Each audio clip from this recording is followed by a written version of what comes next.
Hello everyone and welcome to Timo and Julian Talk Philosophy. Hello Julian, bună ziua, ce mai faci? Hello, it's great to be back. So, Julian, what do you have brought to us today? What will we discuss today? Today we will be discussing a very interesting topic which is very complex in its nature.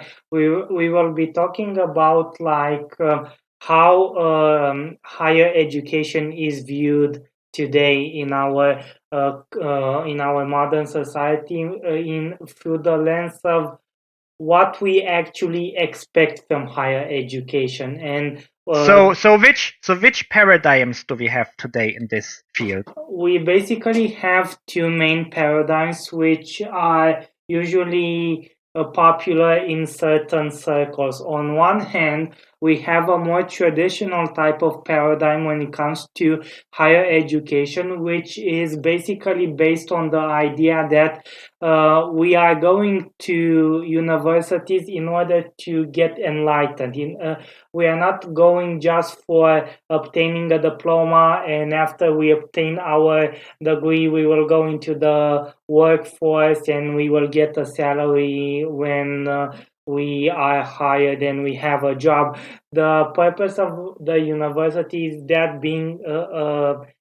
of being an agora, a place in which ideas are debated, ideas are formulated, they are contrasted between each other, and usually one of the core purposes of higher education is that of creating this type of very logical, analytical, and fact-based thinking process. The second one usually is more correlated to, let's say, the economical sphere, as which the second one basically sees the university as a type of qualification center. You go to a university. Before you go to the university, you usually have some money saved in order to pay for your tuition, for your books, and for your degree in general.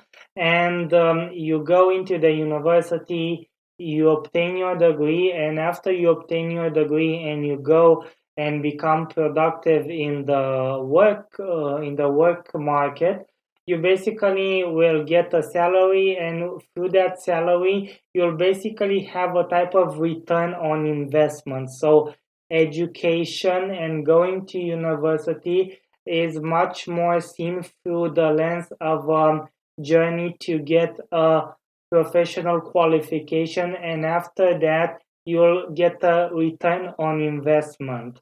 So these are like the main two paradigms, like the main outline of each of them.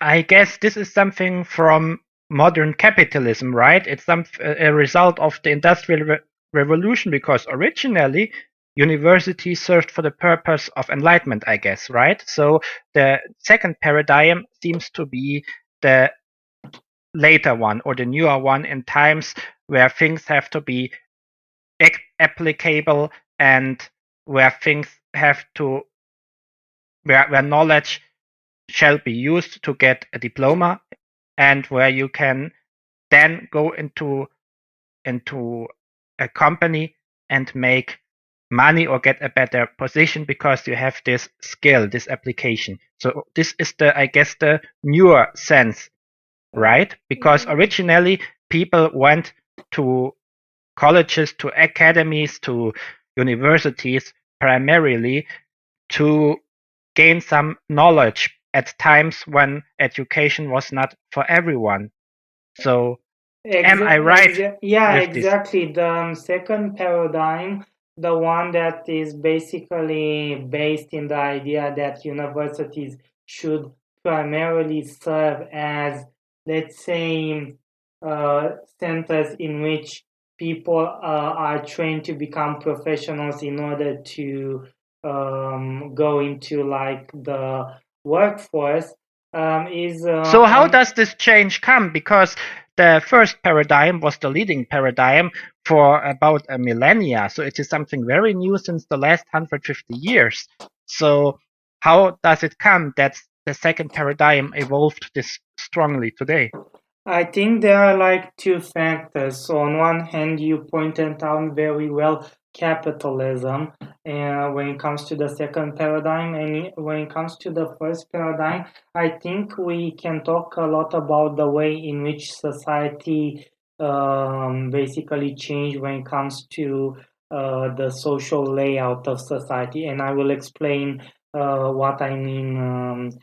For instance, when it comes to the idea of university education as being a pathway to becoming an enlightened individual, we need to understand, because I said from the very get-go that this is a more traditional outlook on higher education. This was an outlook when society and higher education was primarily available and accessible for people that came from like very wealthy backgrounds. Back in the days, and especially if we go to the Middle Ages, like very privileged members of society would go to have a higher education. And because of the fact that they came already from very privileged and wealthy backgrounds, they didn't go to study in a university primarily to make money out of the knowledge that they obtained there, because they already had that wealth. And also back in the day, a big proportion of universities, and not only universities, everything that related to a place where you would obtain higher knowledge was all usually, and especially in the case of Europe, of the place where we both come from, was primarily run by the church. We all know that the clergy was very educated in the Middle Ages, and even in let's say the beginning of the last century. So the clergy. So we can say that as more education became available to everyone, as more the capitalist structures also made it into universities. Capitalism, as I see it, I see the following thing. When more and more people, basically when like the idea of public education came into place, and more people, especially from let's say from middle class upbringings, started to be more present within universities. What happened, and this is also correlated to capitalism because it's like overlay at one point. Usually people that were from like middle class backgrounds, or even let's say poor working class, or things like that, they usually saw university more and more as a means of climbing like the social ladder and going through from like, let's say, lower middle class to maybe upper middle class, or to like becoming wealthy. So like university in itself and getting a higher education degree became a factor for like social mobility. And with like so the education in fact was always capitalist, because before that you only had access to education if you had money, and the difference was that because you had the money you were independent. And now that everyone, when education became public, you needed someone who funded you, right? So it also is capitalism, but not because you are rich and you are independent, but because you are not rich, but you need someone who sponsors you so that you can do the research, right? One thing that I might disagree on when you said that education was always capitalist, maybe there is like thing that I might agree. When we said about like let's say the last centuries and how education was available back then, I can agree that wealthy individuals, basically wealth opened the door for higher education, but like what you obtain, so what happened within the university in itself wasn't the main purpose, wasn't that of like commodifying that knowledge in a way, because in the context of neoliberalism, which is like within capitalism, knowledge itself is in a way very commodified. So even though in the last few centuries, wealthy individuals were the ones that had access to higher learning, what the main purpose of universities wasn't that of producing knowledge or scientific literature or producing scientific innovation in order to capitalize or get money out of it. And to see the opposite, because Romania, of course, was a socialist country, so to turn it around, was public education in socialist Romania, was it like that better because the state had more control instead of some private sector, or is it better to keep it to the private sector and do not let the state control it? Oh, with Romania is a very complicated situation because we need to look at a very specific context. Or let's say it in general. Is it better to have education in a socialist system where you have the state who is like the fundraiser, and where there is a certain independence from the private interests of certain companies who might sponsor? Or is it better if not the state decides what to sponsor, but to give it to the market because they know what they need? I think there are a lot of advantages when you have like higher education in a socialist context. First of all, one thing that, and I can say this even from like my own family, because all that was like higher education was like state controlled. A lot of people that came from like rural backgrounds in Romania, because Romania still like has a huge chunk of its population still living in villages. They had more access to higher education. So basically what I'm saying is that in socialist Romania, even if you were poor but you had like intellectual abilities, those abilities in itself maybe were enough to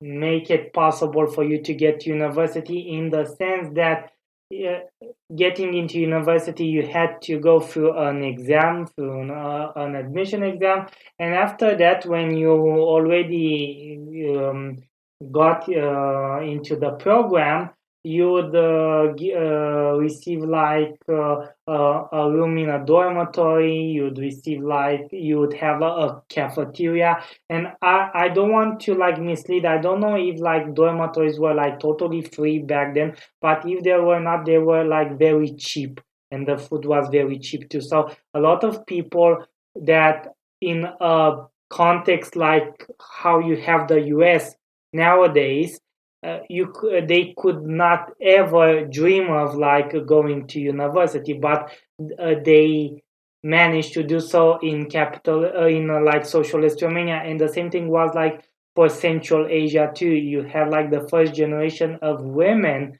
that went into like technical fields in Central Asia, due to the fact that the USSR encouraged like basically the USSR had like how do you call it, like positive action.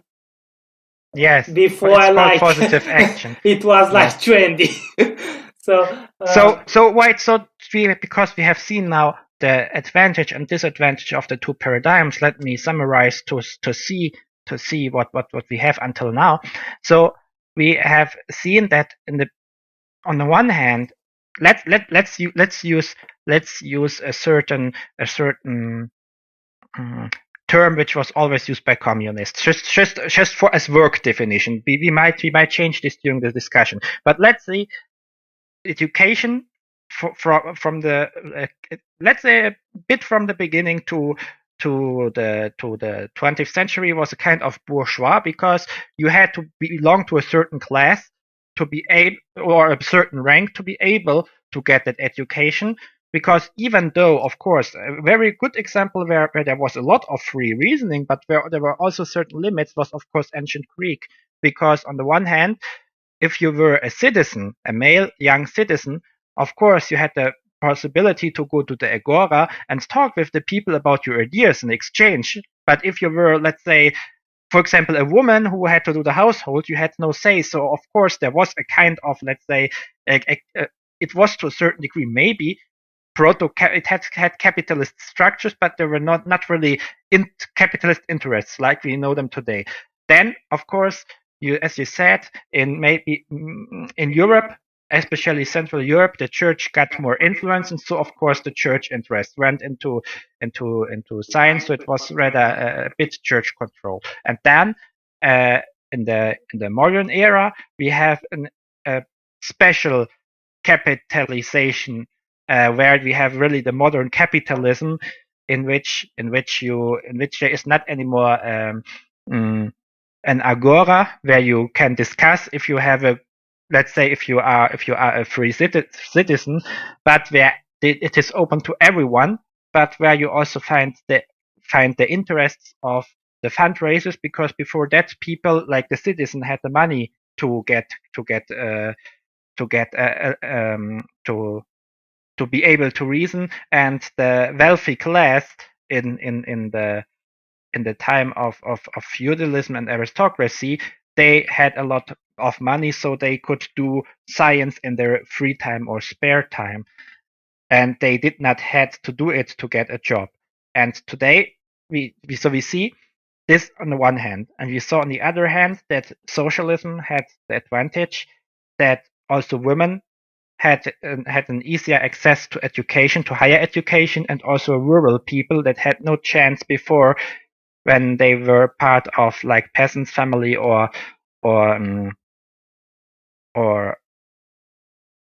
had a rather low paid job and could not afford to send people to the higher education. So we had the advantage that it opened up. So this is, I guess, the pro and con. So the pro of the modern science is that it is open to everyone. The con is that you either have to give priority to the state or to industrial interest, capitalist interest. And now we have to discuss, of course, how to get out of this dilemma. So we have two paradigms, and what can we do? Before like going to that, I just want to like add something more like Sure. like socialism and education. There were a lot of advantages, but on the other hand, there was certain like disadvantages. One of the things was that when you have like a totalitarian regime, usually not totalitarian, when like the state usually controls like all of like the educational system. The educational system is very susceptible to like state intervention, meaning that in the 1980s here, like psychology as a degree, as a discipline within academia was totally banned because it was not very well received by the Ceausescu regime. Also, there was a higher preference when it came like to the to engineering fields rather than the humanities, and the humanities were also kind of subservient to a lot of like idea of like nationalist ideology that was poured into like the fields of history, literature and so on. So I think one thing that can be a disadvantage when the state has a monopole on like higher education is the fact that censorship can be much easier imposed. So you have the problem that either the state has a certain control over science, which might lead to censorship, or you have the free market, which is also in a certain way disadvantageous because the market has the possibility to prioritize. And this means, of course, that science is not anymore for finding real knowledge, but only for finding things with which you can make money very fastly, very quickly. Exactly. So how to get out of the dilemma? It's I think that to a certain degree, I can understand this idea that at the end of the day, you go to get a degree and you basically want to be financially secured when you go into the workplace. But this type of return on investment mentality or way of seeing things, as I saw it here especially, is that what you have is, and maybe, I don't know, this is just a case of EMEA, but I think it's quite general usually. You have the scenario in which you usually have high paying jobs. Like usually here, high paying jobs are the ones from the technical field, from like maritime engineering, law, and stuff like that. What you see, and we had years upon years in which like law faculties would spring out all over the country. Like in like obscure cities, you'd have like a law faculty, and the majority of law faculties, they were extremely crappy when it comes to the quality of their degrees. But because like being a lawyer and entering the bar can make you very financially secured, the majority of these universities which had very like shady like law degrees would like basically lie to like potential students in saying, oh, come here and you'll become a lawyer, even though like the bar exam is extremely difficult here. It's like very rigorous, and many people even take it a few times before like entering into the bar. So I think that this like there is an overinflation when you only think of like how much money can you get by going for a degree, but not thinking of what how well that degree fits your personal abilities.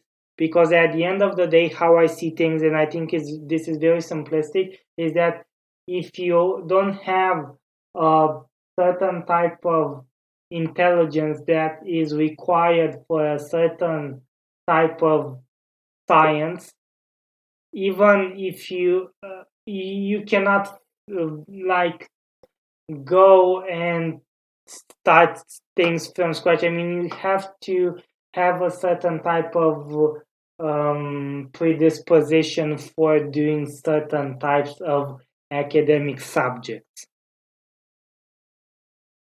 We know this from Germany as well, where it is very popular to study a subject on education, like doing a bachelor and master on education, because this is the condition to become a teacher, or this is the regular study to become a teacher.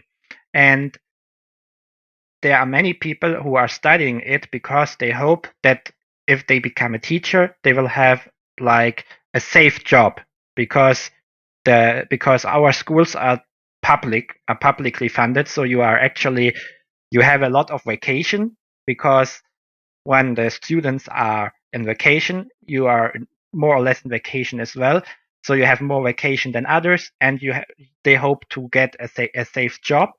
So yes, there is a certain overinflation, or at least I have the feeling that there is a certain overinflation in some of these fields.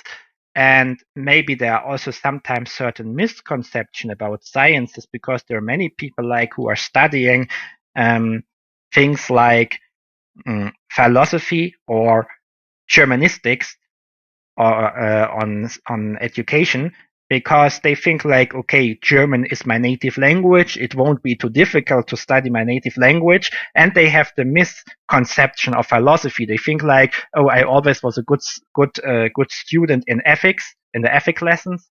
So we just talked about some ethical problems or whatever, and I am good at talking about some stuff, so it won't be too difficult. So they just have a wrong view about philosophy, because they think philosophy is just talking about anything.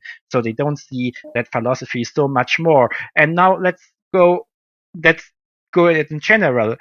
Is it maybe the overinflation in certain fields?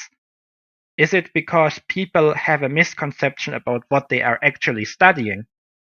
I think there is a big misconception when it comes to what it takes to actually study certain fields. And I also think that there is like an economical under base, because as I said, with like private universities, usually private, and not only private but even state-owned universities, I saw things like this.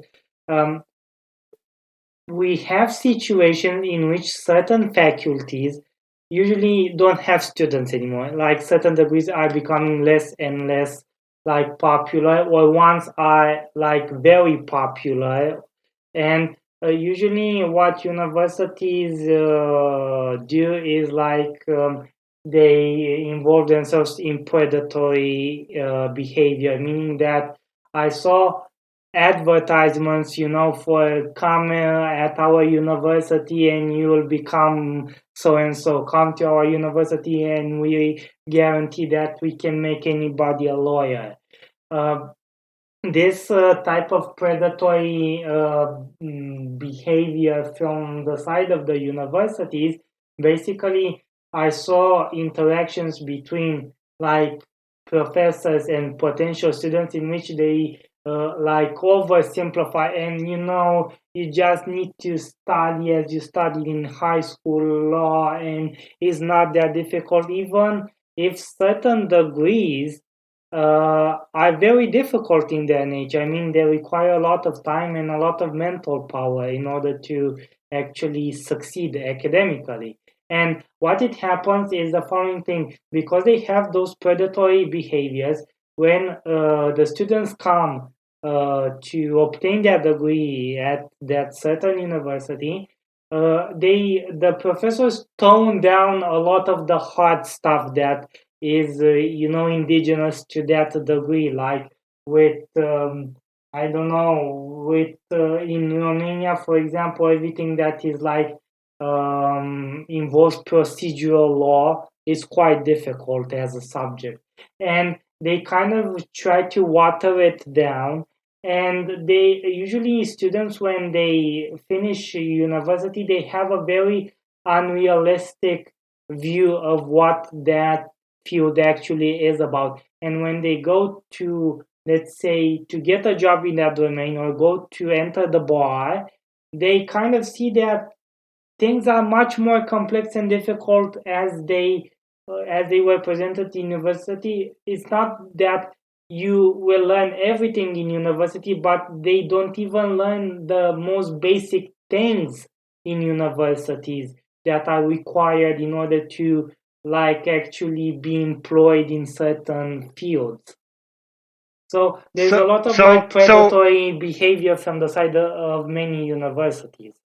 So you do have teaching experience. So from what you have experienced, should universities rather be a marketplace for education sake, like the Agora, where people go and exchange ideas, or should it be a marketplace to make people fit for work? I would tend to say that they should be more of an agora, but not in the most strict sense, because at the end of the day, I think that the university, if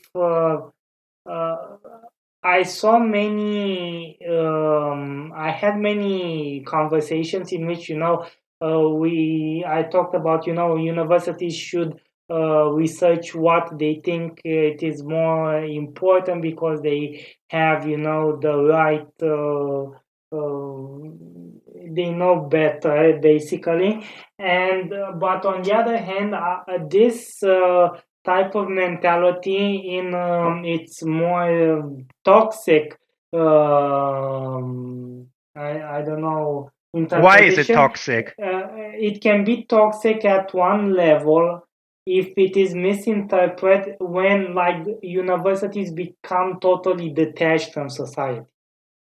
I saw this thing also as an excuse for, like, we can, I don't it's like universities enter into a bubble, and on one hand they do their thing, but they also do not let people from the outside even criticize them, because when we are talking about the idea of an agora, and the university will, produce knowledge and studies and books and papers concerning the interest that they have, we don't need to, we are kind of going from the place of all of that they produce will be incredible as a quality, but many times that's not the case. And I think there should be a certain, let's say, little door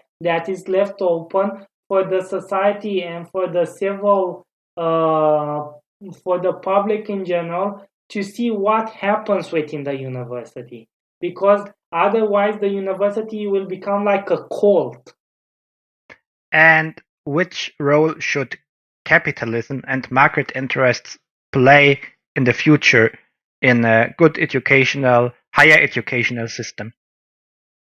I think there should be a certain type of communication between universities and the market, but not so much in the idea that the market should come in and dictate what the university should like research and what the university should teach, but more in the idea that, on the other hand, the university can come and say to the market, the things that you are doing are outdated, or you have a lot of pseudoscience, you have a lot of misconceptions, because I saw many times the fact that universities said, to certain, like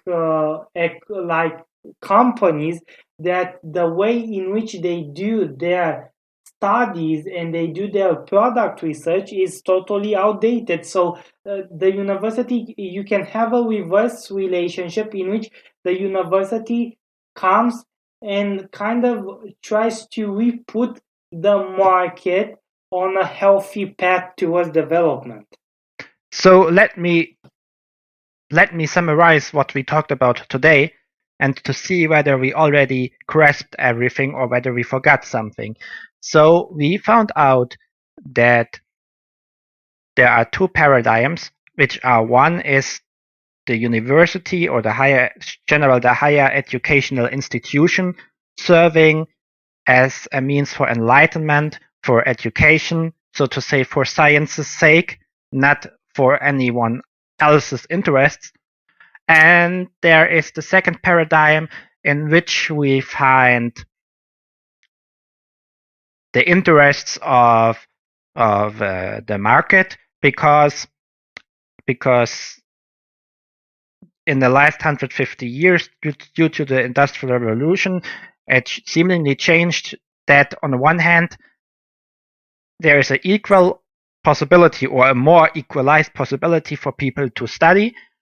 So that's the one thing. And on the other hand, because not everyone is rich and can afford it, or that it also means that people might have to get into a certain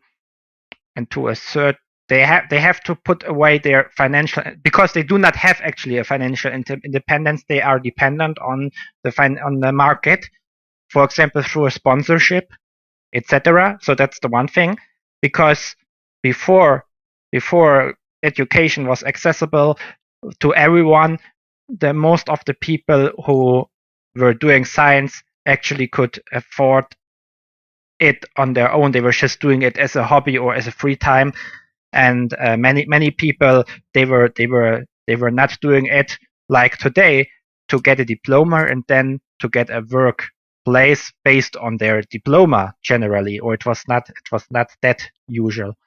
So that were the two paradigms, and we saw the also the advantage and disadvantage of capitalism in it, because on the one hand, if the market has too much say in education, then it's actually not anymore about free critical thinking. But then, of course, the researcher who is dependent on the market, or the student who is dependent on the scholarship, they have to research in the interest, of course, of those who finance them, which means that science gets more and more commodified. So to say that the market has a particular use, and there is not anymore a free critical thinking in that sense, because you are committed to the one who sponsors you, more or less. So that's the one thing. On the other hand, we also saw socialism, in which there was also a lot of positive action for the poorer people, and also for women who had lots of more chances compared to before, when there was still the aristocracy and mainly a patriarchal society. But the problem, of course, like in socialism, was when the state is in complete control of education, it is not the market which has the possibility to decide what is worth to research. It is rather, in this case, the state who decides what he wants to see researched or not, which might lead to a censorship. That was a problem in Eastern Europe. So here again, we have two dilemmas. On the one hand, we had the dilemma due to the two paradigms. Should universities be committed to science for education's sake, so to make people enlightened and educated, or should education be, let's say, a tool so that people are fit for work and are able to engage in the market, and are educated enough to get good jobs, which are given by the market. That was the one dilemma. And the second dilemma was, should the state be the one who has the main impact on science, or should it be the free market? And we saw that both were very, very tricky questions. And concerning the second one, the question on whether the state or the capitalist society should be the sponsor, we find out that there is none who is generally better on the content, because there is no one without any interest. So the state has interests, and if the state has too much power in education, of course, then the state can decide what will be taught and what will not be taught. And if the market has too much power, then it might become the problem that it is no real education in its free critical thinking anymore, but then science only is a tool to get people quickly into the market and make them fit for the market. And so we had the question on the two paradigms. Now, should education be more for education's sake, or should it be more to make people fit for the market? We saw that education is best when it's for education's sake, because people should be the people who go to university or who work at university, so to say, the students and researchers and professors, they should all be able to criticize, to realize problems, to be able to find solutions based on their own critical thinking and reasoning, even if the findings contradict what the market is demanding. And on the other hand, the universities, of course, they need to be financed somehow, and it is of course problematic if only the state engages in education, because we saw then there is a dependence on the state. So it would be good if in the future the free market and the companies focus on getting more in touch with universities, because universities without the market or without an interrelation with other societal fields becomes detached from the society. And on the other hand, if the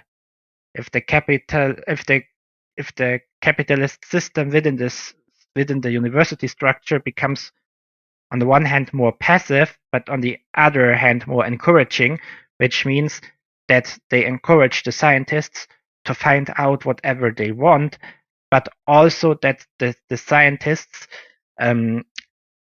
try to interact with the market, so that the people who they are actually giving the education are fit for what is right now needed to be up to date. It would be good if there is, of course, a discussion between both. So also the market should not completely be detached from the university system. That is the main thing what we found. Another problem what we found, of course, is the overinflation of certain subjects.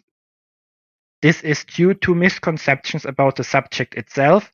It is also due to the expectations that students have on the subject, which are sometimes wrong or an illusion, because they think something differently of what the subject actually is.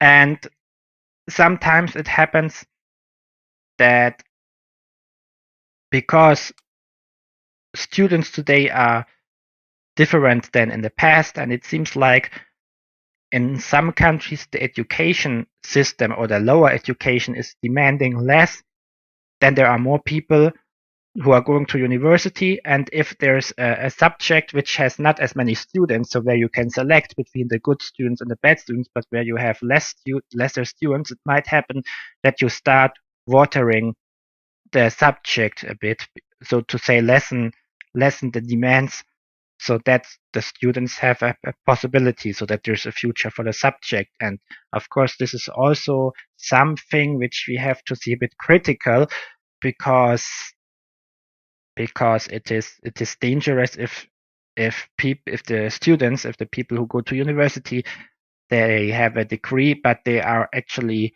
not really fit in the subject, because important parts were watered out, so that there is anyone who gets the degree at all, because there are not enough people who want to do that. While there are other subjects that are completely have a complete overinflation of students, because they simply have a wrong view. And here, of course, the university can select, especially, of course, in exams, where the good students will pass and the bad students will not pass. So this is what we mainly discussed today. I think. Did I forget anything? No, I think everything is pretty much laid out. Thank you for watching. Thank you for listening. And please like and subscribe and comment. And please share our podcast with your friends, with your colleagues, with your faculty. And we will see you next time. Yes, we hope that with this issue we might encourage discussion about. We are not against higher education. We love higher education, but of course we think that from time to time we have also to question the educational system, so that there will be a discussion for positive development, because it is something which we love very much, and to which we are also dedicated, right? So we are very glad that you listened, and we hope to encourage a discussion maybe in your university, in your faculty. And yes, see you, or better hear you next time. Goodbye.